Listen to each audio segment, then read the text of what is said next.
Welcome Mr. Ruskin Bonds among Tully and Subroto Bagchi for Chronicling India, Imagining India. Nicer way to welcome both these gentlemen here. I must give you some statistics. Can you quieten down a little bit?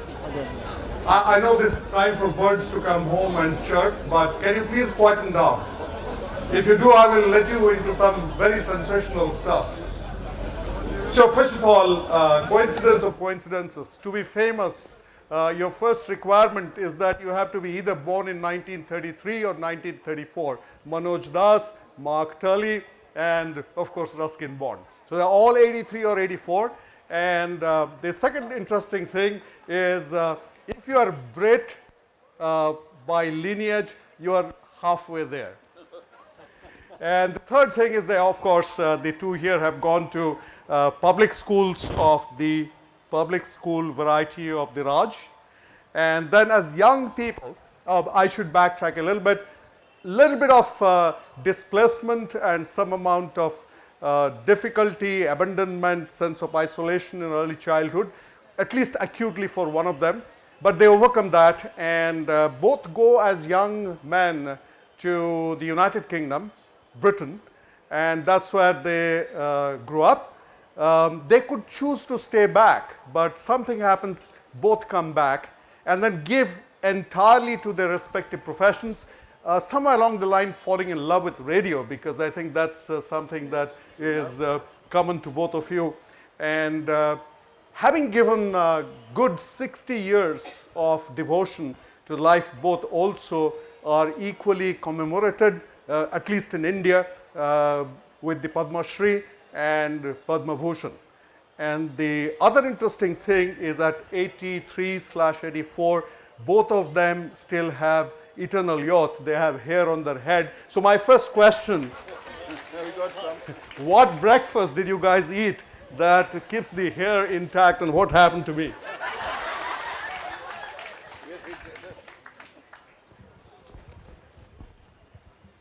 Well, I always give great priority to breakfast. I might neglect lunch and dinner I'm indifferent to, but breakfast I think is all important.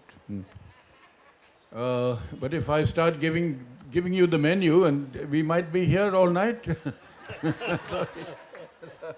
I leave it to Mark to tell you what he eats, and then I'll compare mine. Well, I think my list will be as long as yours, Ruskin. So. But I absolutely agree with you. Breakfast is an essential meal.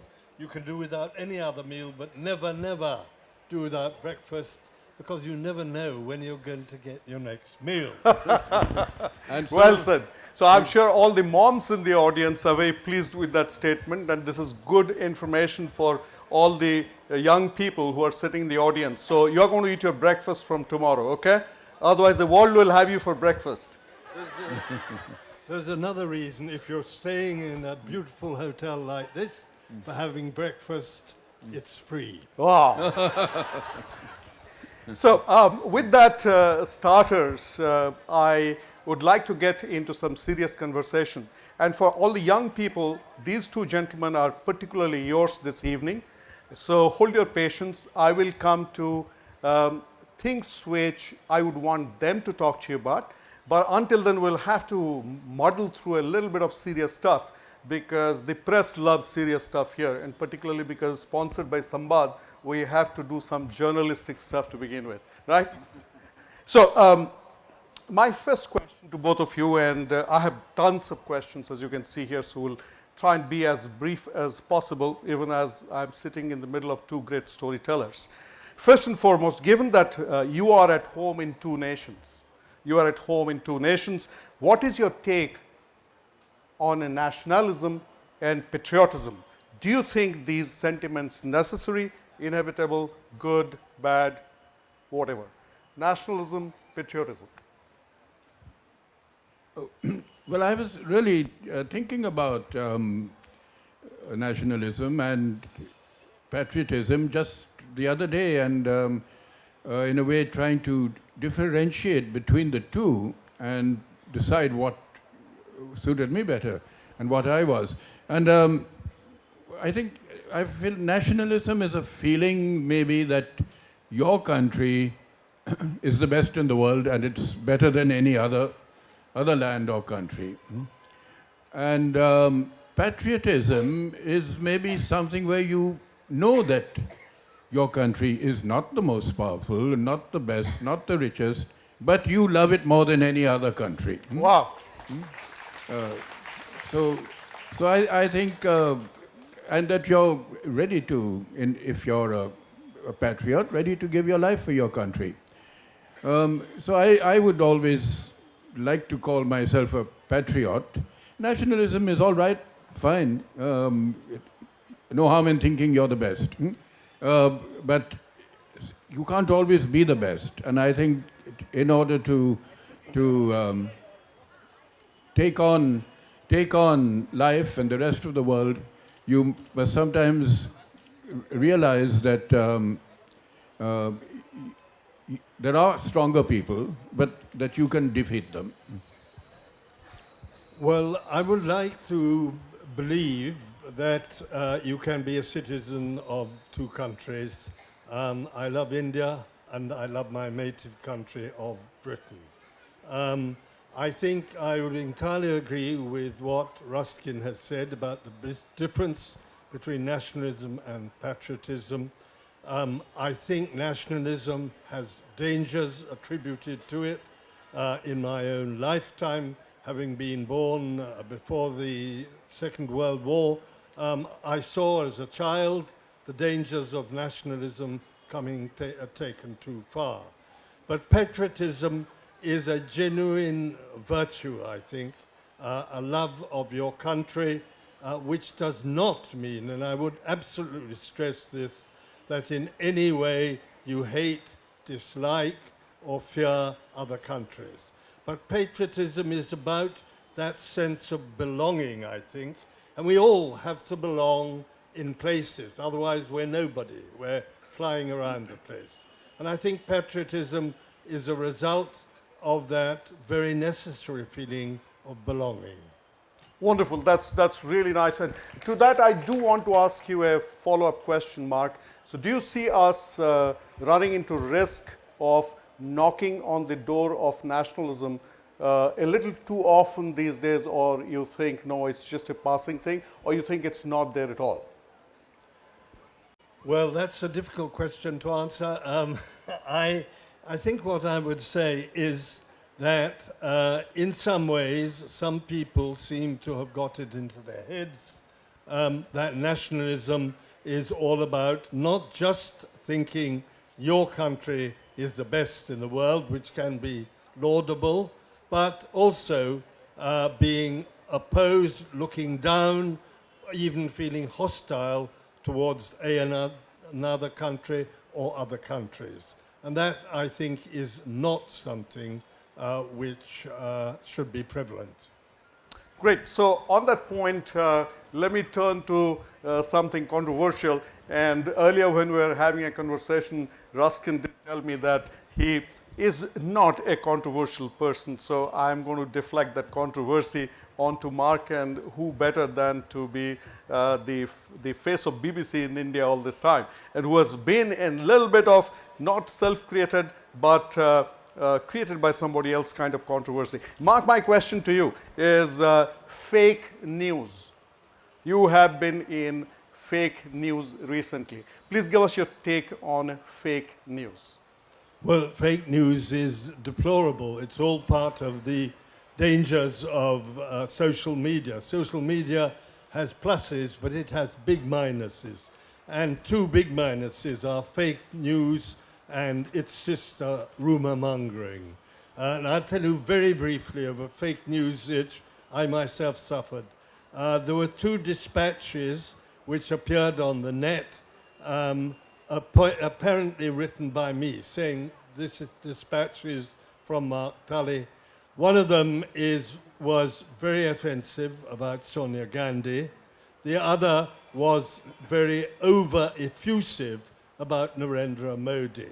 And I could not stop those things circulating. They went all over the place. They kept on reappearing and everything. and they were an example of totally fake news.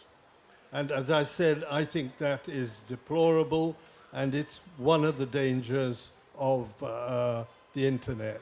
I would just say one other thing quickly, and that is, I therefore think that we as journalists have a real responsibility to be reliable ourselves and to work for reliable organizations, so that then readers, listeners, viewers can say, well, if I turn to that organization or turn to that person, I will get the right news and I will not be the victim of fake news. Thank you so much. I think that was very candid and very pointed, and I think particularly in the journalistic community, thinking community, we need to take note of that fact. So that's a real risk that all of us run. So we need to verify source, and we need to not lose integrity while we are trying to do the next forward.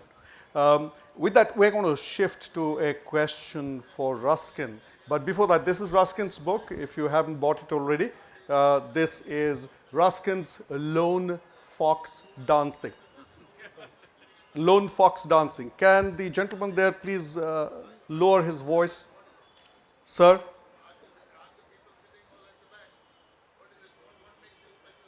Can we cool down a little bit? Thank you. So this is Ruskin Bond's book, Lone Fox Dancing. And Ruskin, hasn't told me to read this for you, but I'm going to read a short paragraph because he's in Odisha and we have a special claim on him. This is the last chapter. This is the epilogue of the book, and the epilogue's title is, it says, Epilogue, a Son of India. With your permission, if I can read a little bit. He says, last year, Rakesh and Beena accompanied me to Bhubaneswar, and from there we went to Konark and Puri. In Puri, they visited the Jagannath temple. I was not allowed inside. So I sat in the car for almost 3 hours reading a fascinating book on Odia history by J.P. Das. At Konark, I was told I was, quote, unquote, foreigner, and I had to pay the extra entry fee. Standing behind me was a Sikh gentleman with a British passport who was allowed in as Indian. Rakesh and Beena protested, saying that I was as Indian as the banyan tree outside, but the gatekeeper was not convinced. Nothing to fuss about, I said. That's what Ruskin said. And I paid the foreigner's enhanced fee. The Sikh gentleman asked me where I had been born, and I told him Kasauli, which at that time was part of the Sikh state of Patiala, later amalgamated with East Punjab and now Himachal Pradesh. And where were you born, I asked? Birmingham, he said. So here's a question to you, Ruskin. And here I want to unpack the politics of skin color and privilege. To what extent do you feel other here and in England? What privileges do you have here or is denied? And do you feel more or less accepted in India or England? But does it matter to you? Not really. In fact, I remember once checking into a hotel near the airport in Delhi and being asked, so, and when did you first arrive in India? And I said, 19 May 1934 by stock. Why stock? These things are understandable, and one shouldn't be upset or bothered by them. And I've always, you wanted to know, what was the second part of the question? So my question was that what privileges do you have here or there, and what do you lose, what do you get, and does it really matter to you, which is the part that you really talked about. But I'm sure you are the master of calming and putting balm on hurt, but I'm sure there must have been at least one or two occasions where you felt it is not fair. Yes, maybe over the years, but I think I've been very fortunate in a way that I've found, by and large, acceptability wherever I've gone. maybe it helps if you can communicate in the local language wherever it is. So having lived most of my life up in North India, and although my Hindi is not great, my Hindustani isn't too bad. So you should be able to communicate with people from all walks of life, and perhaps not just the privileged few, because then you will find it so much easier to get to know people and to live beside them, as I have done, and as I've got older, it's got easier. Maybe because I've become known as a writer, and which wasn't always the case. When you're an unknown person, you can actually meet with hostility anywhere in the world, and maybe a lack of understanding or cooperation. But there is an advantage to, in a way, making a name for yourself, is that perhaps people do go out of their way to be nice to you, which perhaps is not fair on everybody, but it's a fact of life. So I agree with you, and I think the best way of skirting the kind of problem that you can get into is to build your own reputation, and your reputational capital then becomes a shield. Yes. But I want to turn that question to Mark, and in a more pointed way. Those of you who do not know, Mark was born in Kolkata, okay, and he grew up, as I told you, and then went for his education to England, came back, and he is more Indian than many Indians would like to claim to be. But during emergency, he was not allowed to come into India, and somebody terrible said that his pants should be pulled down and his back should be caned and he should be thrown out of India. This somebody was very close to Indira Gandhi's kitchen cabinet. But what did it feel? How did it feel to be told you can't come to the country you're born in? Well, it felt dreadful. What happened was I got a telephone call. I was in India at the time, and I got a telephone call saying I should leave the country for within 24 hours, which I accordingly did. And obviously that was something which was very unpleasant because, well, more than unpleasant, because I had my family here, I had a house here, and I was living here very much. But I have to say that that really is the only time that hostility has really been shown to me in India. And unlike Ruskin, in a way, I was always in a prominent position because I was a BBC correspondent, and quite often we were attacked in Parliament, and quite often we were attacked in the newspapers and everything. But I never felt that people were saying, get out of this country, or you're an Englishman, what are you doing here, or anything like that. And feeling at home here, the result is that I'm still here. Very nice. Thank you so much. And give you a hand on that. And with that, we will tone down the politics and the serious stuff. And I'll turn to something that all the young people, I'm sure, are very curious to learn about, and that's the writing process, right? You want to know how they write, right? How they get inspired, and what gets into their head, how they start putting life into their characters. And on that, again, I'll tell that Ruskin's book talks a lot about that. By the way, he didn't pay me to say this. You go ahead and read it. But nonetheless, you can never have enough from a writer on that point. And I would like to hear from both of them, starting with Ruskin. How does the muse strike? How do you create your fairies and your ghosts? And what do the little critters in the jungle tell you to do? How do you weave and bring your virtual reality? Well, first you have to have a good breakfast. Yeah. No, I'm serious too. You don't start the day on an empty stomach. The days when writers starved in garrets are over, or hopefully long over. And although my autobiography is called Lone Fox Dancing. I'm a very well-fed fox. And I have been for writing the greater part of my life.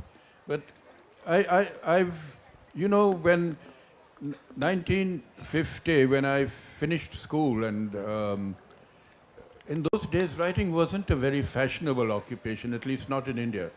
And I came home, and my mother asked me, well, Ruskin, what are you going to do with yourself now? And I said, Mom, I think I'm going to be a writer. And she said, don't be silly, go and join the army. And in those days, the army was actually the first choice for most, most boys coming out of school. And you didn't have the terrific variety of career options that you have today. But I wanted to write. Even at school, I was writing funny skits about my teachers. And I must warn you, if you want to write, any of you, don't start on your teachers, huh? Yeah. Because you get into trouble like I did. But now I find that there are so many young people, old people too, but young people in schools and colleges who want to write and who are writing poetry, even novels, non-fiction, and getting published or trying to get published. And this is an amazing trend, and I think part of it is due to lit fests and the sort of exposure that writers are getting today. And I would never discourage anyone from writing or taking up a career in literature. But I must warn you that it isn't as easy as it sounds. And some people have success overnight. Others might have to wait many years for recognition. And so it's a question. Also, be sure in your mind that you can write. Respect the language you write in. Huh? You don't just sit down and dash off a book. So write, try to create interesting sentences, put words together in an interesting way, have a story to tell, or have something to say about life or the world in general, and then go ahead, and then work hard and be regular. Thanks, Ruskin. On that note, I'll actually ask the same question to Mark. However, Mark said crossover, and though his your Wikipedia page needs to be edited, somebody in the audience must do that for you. He says that you have only one fiction to your credit, but this is his latest book. It's called The Upcountry Tales. Very, very calming, balming, very uplifting stories, collection of short stories from Mark Tully. And talking about inspiration, journalistic writing and then crossover writing. How does the muse strike, and how do you go about? Now don't tell me I'm just been largely a journalist. When you do creative writing, so please tell us about that. Well, you know, first of all, let me say one thing, that unlike Ruskin, I had a huge advantage because I was a journalist and I was a well-known journalist. And because of that, fortunately, publishers thought I could write books. But when I started, I rather disagreed with them. And, you know, I used to be every day writing very short dispatches for radio. Dispatches about 250 words, something like that. And one night when I was writing my first book on Amritsar, I was in a pub in London, and I got talking to someone who happened to be a writer. So I said to him, you know, I'm doing this writing, but I lack confidence about it. And he said, why? And I said, well, you see, every 250, 300 words, I find myself automatically typing Mark Tully, BBC, Delhi. So he said to me, and I don't know what Ruskin thinks about that, but he gave me a hint. He said, don't think about a whole book. You'll have a nervous breakdown if you start thinking I've got to write 80 or 100,000 words. But if you think I've got to write a chapter of 12,000 words or something like that, then you'll get by much more quickly. And that's how I really got into writing books. And probably that's why I've never written a novel, but I've only written short stories. And one other thing I would say, and that is that I regularly, when I write, I find somewhere in the process of writing a book, I say to myself, this is all rubbish, it's not worth going on with. And someone sitting there in the front row, Gillian Wright, is the person who gives me a kick in the backside or gives me a good verbal spanking and says, get on with it, and it'll all turn out all right. And fortunately, so far, I think it's turned out reasonably Fantastic. well. So the formula is to have Gillian by your side and be ready to be spanked. And right? But not have her by my side too much, because she's quite critical. She's better at grammar than I am. Well, you did write a book together. Yes, indeed. Yes, yes. Was it difficult?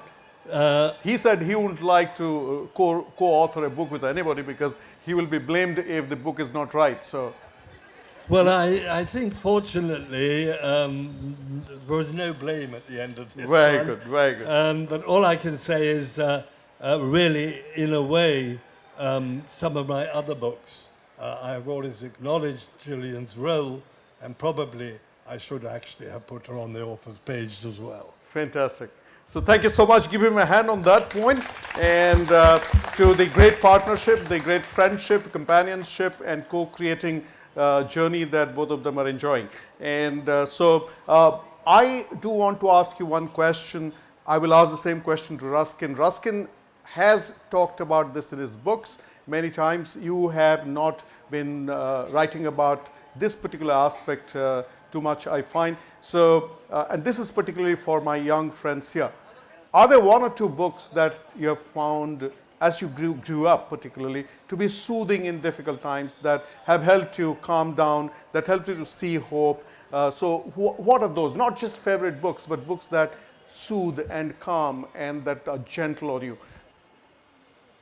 Well, that's a good question, but I think really, and of course Ruskin is a poet and I'm not a poet, but actually I find it's poetry more than literature, which one does turn to, because of course a poem, it's there in much shorter version.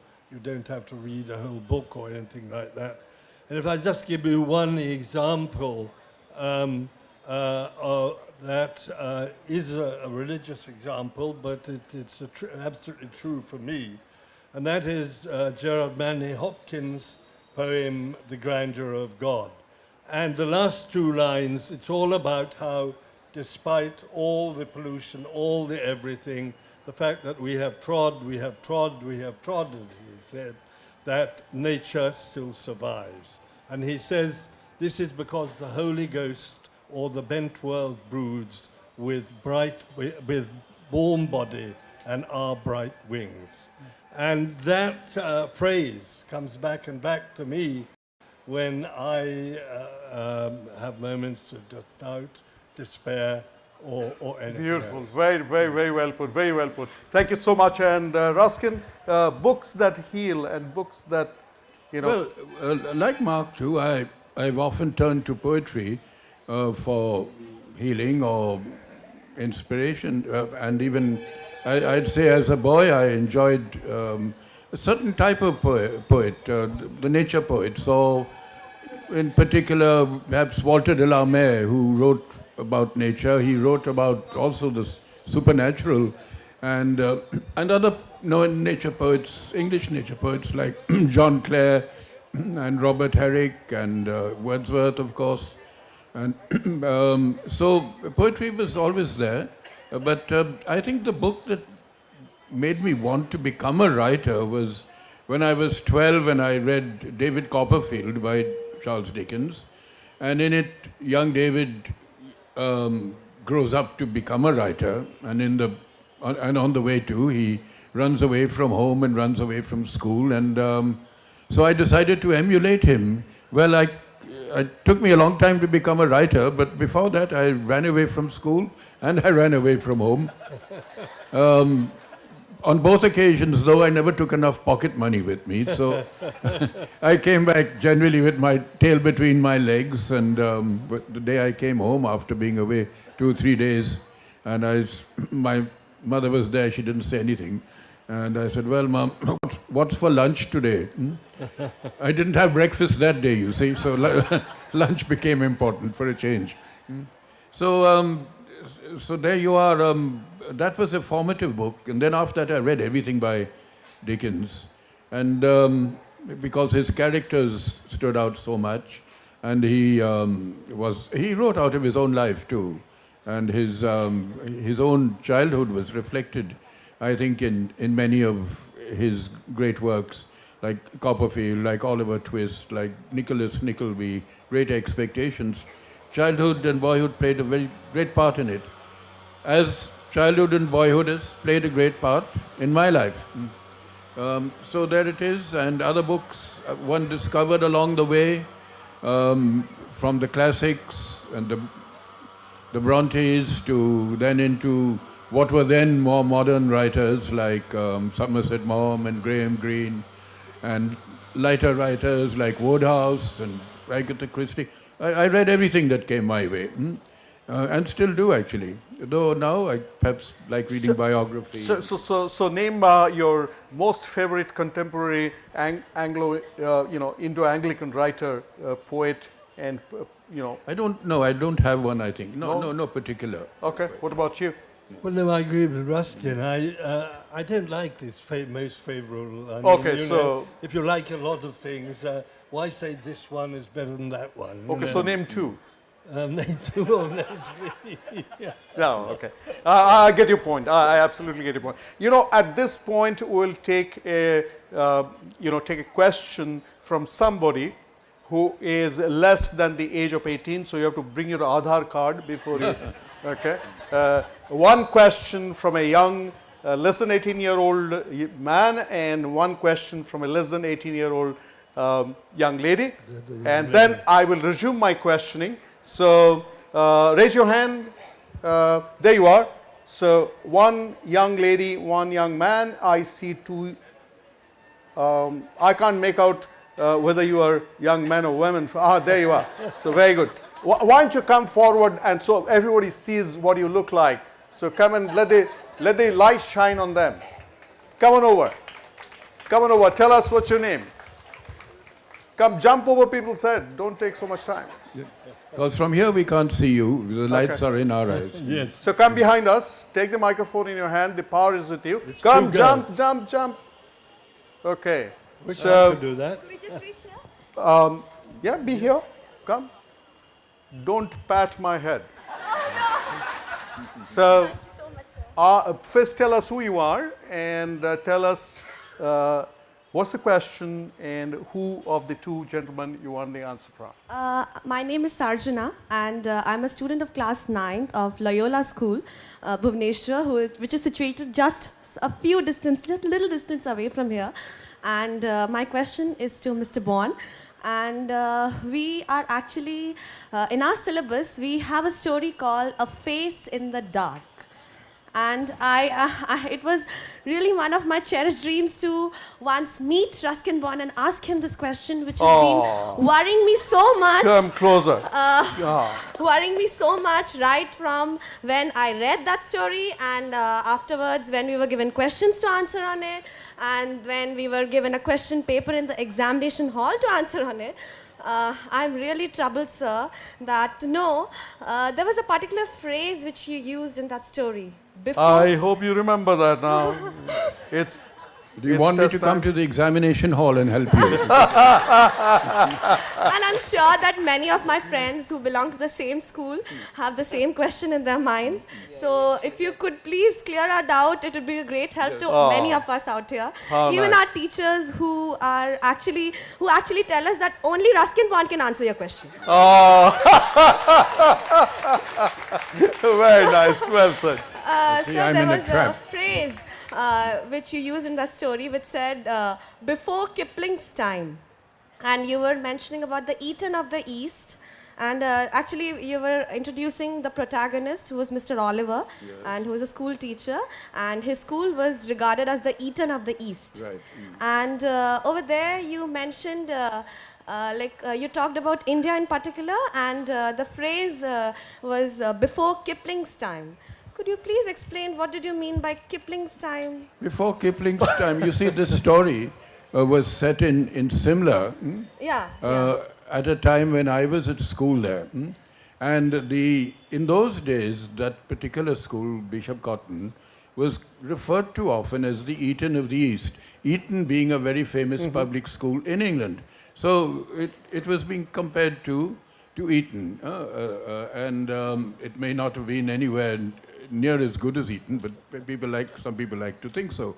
And when I said before Kipling's time, because of Kipling's association with Simla, as a journalist, he would go there every summer. He used to work for the Civil and Military Gazette from Lahore. And so Kipling's time in Simla was the 1880s and 1890s, about that time. Okay. So Great. I was saying... Fantastic. I was trying to set the story, assuming that the reader knew something about Kipling. Fantastic. Thank you, Sujat. So Thanks for clarifying your doubt from the source itself. And you're very smart. You're very smart. I'm sure, Loyola would be very proud to have somebody like you. But be here. Don't go away. What's this about color? What's your name? My name's Arinjoy De.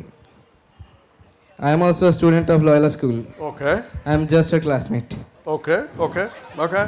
Fine. As she said, I too also thought that how would it be if I meet Mr. Ruskin Bond? Okay. What about Mark Tully? He's feeling neglected. Oh, what about me? Okay, question. Because there are only two Bonds, James Bond and Ruskin Bond. Oh my God. James. I seem to have heard that name somewhere or the other. James Bond. So as she said, there is a story in our syllabus, A Face in the Dark. Sir, I have a question in that story only, but it's a little different. So there you said that Mr. Oliver, an Anglo-Indian teacher, was returning from his school and he met a faceless boy on the way who didn't have an eyebrow, nose, mouth, nothing. It was just a smooth round head. And when he got scared and ran back to his school, he saw that the watchman also had the same faceless. And that's where you ended the story. Sir, many times the question comes that why do you think that the author ended up the story like this? Actually, there was one more line. And for some reason, writers are sometimes at the mercy of editors. And the last line of the story, I don't think it's there, and that was when Mr. Oliver had his heart attack. But I think the school authorities everywhere don't want their teachers to have heart attacks. So they cut it out. Yes, sir, you're right. There a question came. There did a question come that why do you think that the story would have ended when Mr. Oliver saw the boy in the forest? Because probably he would have had heart attack and died. Heart attack. That's right. We don't know whether he recovered or not. But Sir, I have a suggestion to you. Sir, we are your fans. We want you to live more. So, sir, please start doing yoga to live more. Okay. That's good advice. A suggestion from a fan, sir. So that's good advice. And because you two are so super smart, you got a special place. And so you can get to sit by the feet of the master. Come. That will be an honor, sir. You can sit here. no. Okay, sit here. Come. Okay, so thank you for those brilliant questions, Loyalites. You guys call yourself Loyalites or what? Loyolians. Loyal like Mongolians. Loyolians. Okay, so great, fantastic. And other schools take note. Your turn's going to come very soon. You have to claim your place. But with that, we'll first take a few controversial questions. And this is something that I want to really ask that pierces the heart of the Tata Steels of the world. And the question first with Mark is, what do you think of the booming Lit Fest business while bookstores are closing down? Well, I think it's absolutely wonderful. Look at this crowd of people here. But they don't read books at all. They never bought any books. I'm sure they do. I'm sure. Okay, they you do. all read books, don't you? Come on. None of you read books? There you are. Apart from your school books. I think books are like another medium which Ruskin and I are both very fond of, radio. When television started, people said radio is dead. Radio has never been dead. Radio has never been more popular than it is now. A lot of people said with television, books will go. With the internet, books will go. Books will never go. I'm absolutely certain of that. And all of you here only strengthen my confidence. Fantastic. Ruskin, your turn. Oh, I agree with Mark. Books will never go, and should never go. And as for Litfest, they certainly they have their I would say uses better than uses. They bring together readers, they bring together writers, and create a pleasant sort of literary atmosphere.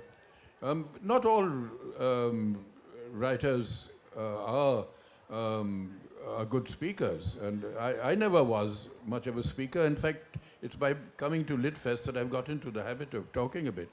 And one shining example or glaring example was Jules Verne, the great, you might say, early science fiction writer, who was so shy and afraid of appearing in public, he would actually literally disappear or go underground. And even the titles of his books sort of give you a clue to his feelings, you know, Around the World in 80 Days, Journey to the Center of the Earth, 20,000 Leagues Under the Sea, all sort of symbolic of his desire to escape. But there is no escape. You have to, at some point in your lives, confront the audience. Thank you so much. And now the age profile will change somewhat. So we'll increase the age profile to 25 and under. But wait, not your turn yet. I will turn to Mark for a serious question. But before I ask the question, those who have not yet bought Upcountry Tales by Mark Tully, okay, this is 599 rupees. Okay, so please buy your copy. I'm sure on the internet it will be even cheaper. Very worth reading book. Don't say that. So I'm going to read a particular line, and then turn to Mark. And this is in the introduction. This is a book of fiction. This book is set in Purvanchal, and this book is very ordinary village people's lives. And it talks about, despite all the bad stuff you read every day in newspapers, and bad news makes big business, but within the despair, there's hope, because he talks about a lawyer. We think lawyers are vultures. A lone policeman, and we have our own views about policemen. So how a small thanedar, how a lawyer, small people who actually turn to be angels in the lives of ordinary people. So we'll very, very nice short stories about small people in the heartland of India, Purvanchal. But there's an introduction to that, and that introduction starts with a very note. I'm going to read that very note and then the question.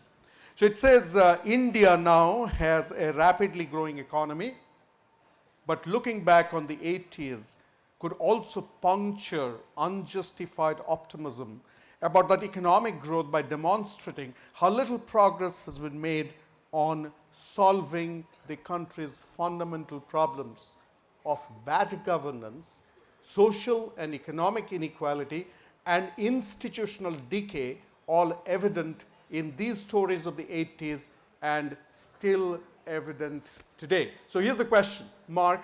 As the credible commentator on Indian affairs, please speak about the risks we run as a people a decade from now in India. Well, the point I was trying to make in that book is that lots of people talk as though economic reforms were the answer to everything. And I believe this to be very dangerous, because I believe there are fundamental problems, particularly problems of governance, which have to be addressed if we are to make economic development equitable, inclusive, and all the rest of it. And that is one of the reasons why I wrote this story, and why I chose that period of time, because it was the cusp.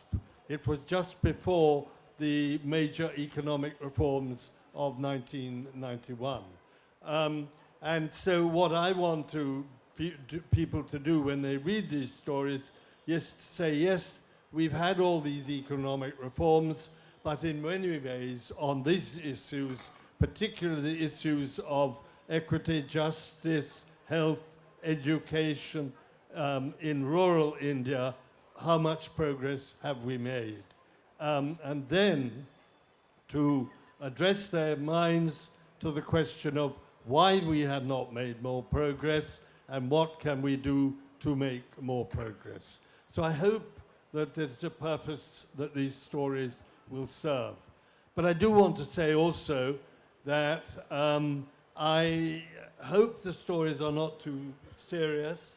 I hope that I have set that point in a reasonably interesting and entertaining background. And the stories are not didactic, if I could use their words. They're not teaching stories. They're, I hope, just causing you to think about this very fundamental problem. You know, the stories are really nice, and you know, they are anything but didactic. And there is depiction of small people in heartland India dealing with sometimes small problems which are very large for them, but within that there is a weave of humanism, and there is this British humor, and it flows very nicely. So I'll again encourage people to read the book. I do have a question for Ruskin, and before I turn that question, here's an invitation to, there you are, I already see two hands, and you are not Loyola, but you are kind of wearing scarlet, but okay. You are carrying your Aadhaar card, you're 35, you are less than 20. Okay, great. So both of you come up. Okay, you come up as well. So three of you. Quick questions, and then we have two ultimate questions before we close the conversation. So come on over, introduce yourself. Very good evening. Hold it like a rock star. Very good evening. I'm Divya Swarupa. I'm currently pursuing my bioinformatics in BJB College. Wow, that's my college. Yes, I know. And also your Chancellor's trophy. Oh.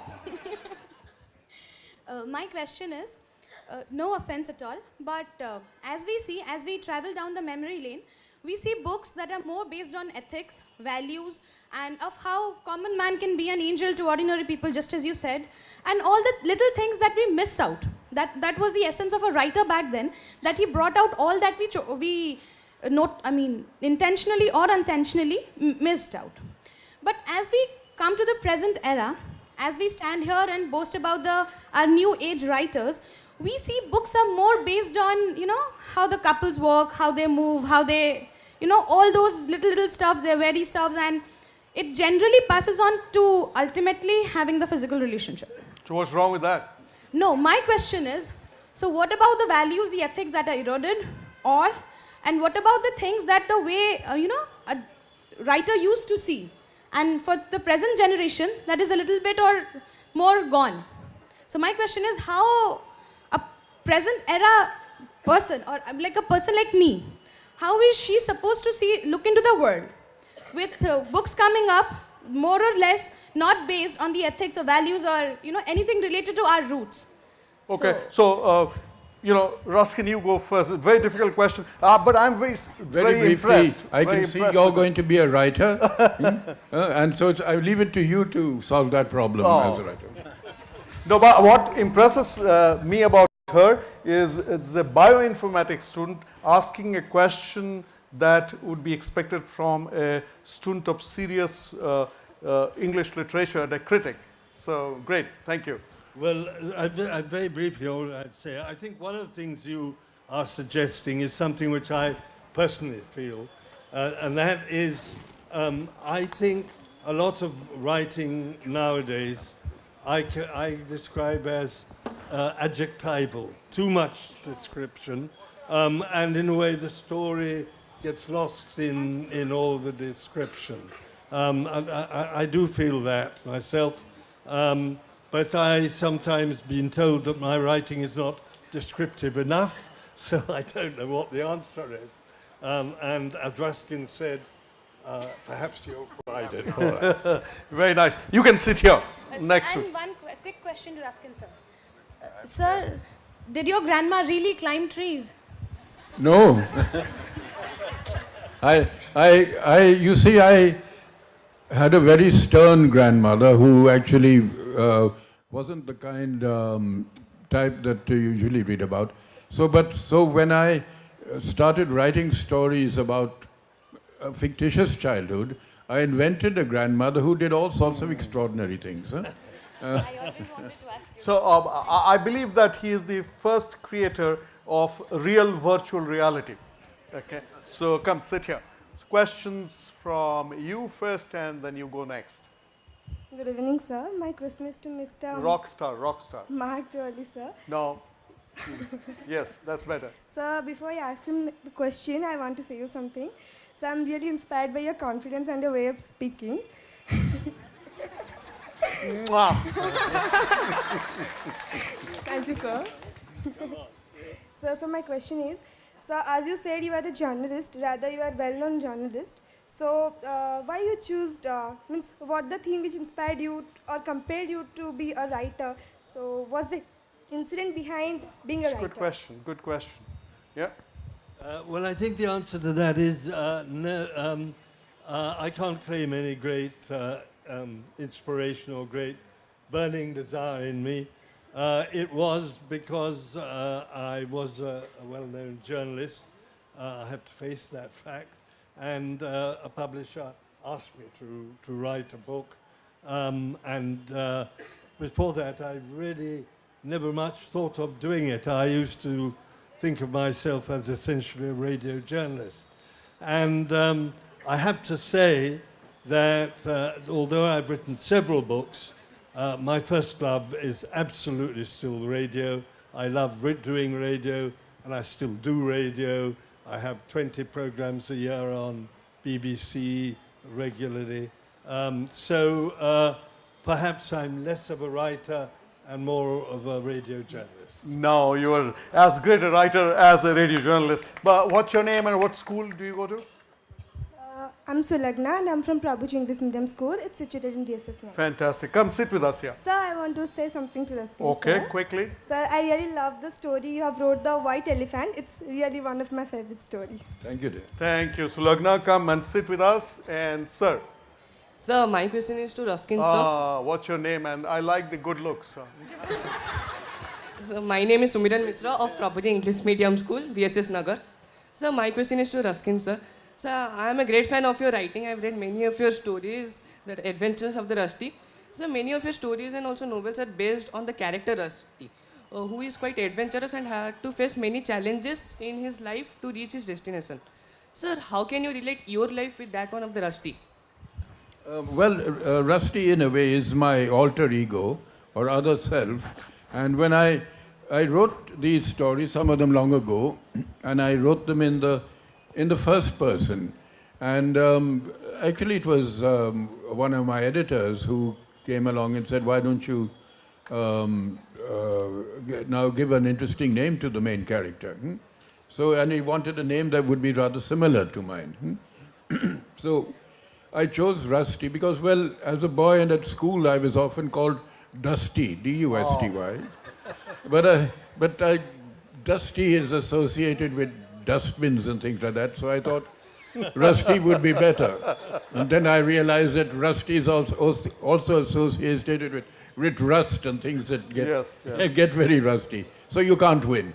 Anyway. Very nice. Thank you so much. We have limited time on our hands, just about 5 minutes. But talking about Radio Chocolate here, Radio Chocolate.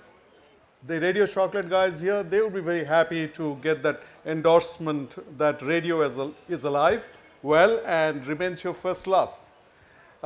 So, Ruskin, this is the last question I'll have for you, and then I do want both of you to have a summary thought at the end to our young people, particularly on life and its purpose and how they may want to build a life of purpose. But here's the question, Ruskin. You had a difficult childhood.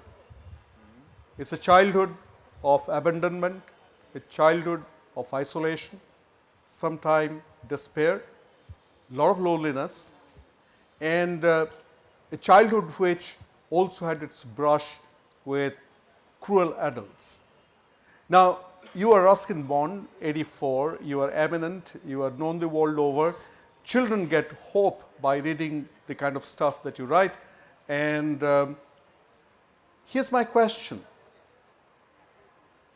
Would you trade your success as a writer, all the adulation of fans, for that difficult childhood that you have, if magically that childhood were to become nice, your parents stayed together, they had a normal life, and you had childhood like most people, and a happy childhood, would you give up all your eminence, all the greatness that you have achieved today? No, I wouldn't, simply because I think that difficult childhood and those hard times were what made me a writer, in a way. Because, and if you look too at the childhood and the early years of many famous writers, Charles Dickens being one of them, who I mentioned earlier, you'll find that most of them actually had difficult childhoods. And also, looking back, I would say that although there were bad times, there have also been good times. And I wouldn't want to lose the good times by having to have a different kind of life. So really, if I had to live my life all over again, I would love to have the same friends and the same lovers and and the same books and the mountains and the trees and the flowers. So no, I wouldn't want to change anything. Let it be. Fantastic. And with time running out, question for Mark. Mark, here's the future. No, you are also the future. So here's the future. I take it one day at a time. So please tell us one or two things that young people can take back with them this evening that helps them to build a life of purpose, because the two of you, apart from being writers and great human beings, you have lived a life of purpose, if in one line I could say that. And that's a great blessing to have. So how can they build a life of purpose? Well, I would like to say, first of all, that I think one of the most important things in journalism is not to take yourself too seriously. And therefore, I don't really think I'm regarded as in any position to tell people how to live their lives. I think in these days of journalistic stars, far too many journalists get swollen heads and think they're entitled to advise the world on things. I absolutely don't feel like that. And all I can say about purpose in life is I think that from my experience, my life has made itself rather than me making it.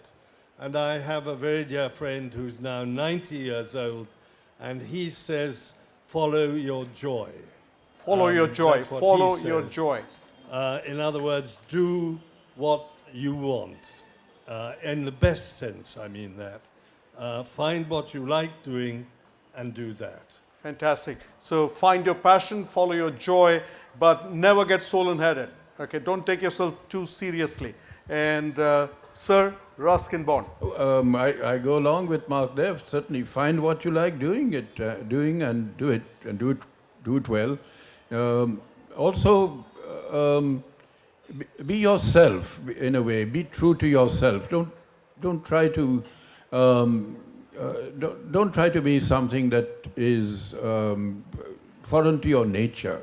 I'd say live according to your nature. Give into it if you like, but don't fight with your nature. And because that's the way to happiness in the end. And as my father once wrote down in a little notebook for me, shortly before he died, he said, he just wrote those famous lines from Shakespeare. This above all, to thine own self be true. And as the night follows the day, you cannot then be false to any other man. So if you're true to yourself, you will be true to others. And that will bring you happiness. So on that note, Bhubaneswar and Odisha say thank you to these two great human beings, two great writers, and we are so grateful that you are here with us today. And it's been such an inspirational evening. So thank you, Ruskin, and thank you, Mark. Thank you, Subroto, for your wonderful questions. Thank you. Thank you. Thank you for keeping us in order. Thank you. And thank you all for coming. Thank you, folks. And